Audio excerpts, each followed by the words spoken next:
Hello friends, welcome to information Tamil. இந்த வீடியோவில் நம்ம என்ன பார்க்க போகிறோம் அப்படின்னா 12th examination result March 2024.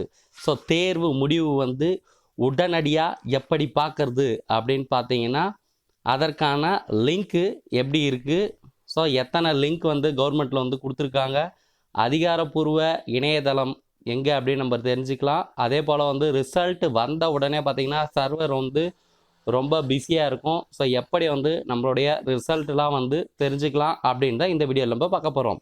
So 12ஆம் வகுப்பு தேர்வு எழுதின மாணவர்கள் வந்து பார்த்திங்கன்னா உங்களுடைய ரிஜிஸ்டர் நம்பர் மற்றும் டேட் ஆஃப் பர்த்தை என்ட்ரி பண்ணி கெட் மார்க் அப்படின்னு நீங்கள் கொடுத்தீங்க அப்படின்னா உங்களுடைய மார்க்ஸ் வந்து டவுன்லோட் ஆகிடும். நீங்கள் வந்து சிஸ்டமில் வந்து நீங்கள் வியூ பண்ணி பார்க்கலாம். ஸோ இதை வந்து பார்த்திங்கன்னா நீங்கள் மொபைல் மூலயமாவும் பார்க்கலாம், இல்லை சிஸ்டம் மூலயமாவும் பார்க்கலாம். ஸோ அதுக்கு அடுத்து வந்து பார்த்திங்கன்னா கவர்மெண்ட் வந்து பார்த்திங்கன்னா உங்களுக்கு எஸ்எம்எஸ் மூலியமாகவும் வந்து உங்களுடைய ரிசல்ட்டை வந்து அனுப்புவாங்க. அதே போல் நீங்கள் படித்த பள்ளிகள் மூலமாகவும் உங்களுடைய ரிசல்ட் வந்து தெரிஞ்சுக்கலாம். ஸோ ரிசல்ட் வந்தோடனே அதற்கான லிங்க் வந்து நம்ம எப்படி தெரிஞ்சுக்கோம் அப்படின்னா டிஸ்கிரிப்ஷன் பாக்ஸில் லிங்க் கொடுத்துருக்கேன்.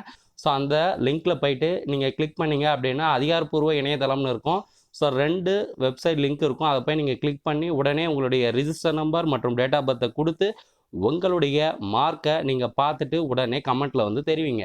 ஸோ இந்த வீடியோவை எல்லோரும் லைக் பண்ணி ஷேர் பண்ணுங்கள். அடுத்தடுத்த வீடியோ அப்டேட்டுக்கு நம்ம சேனலை சப்ஸ்கிரைப் பண்ணி வச்சுங்க. தேங்க்ஸ் ஃபார் வாட்சிங். நன்றி.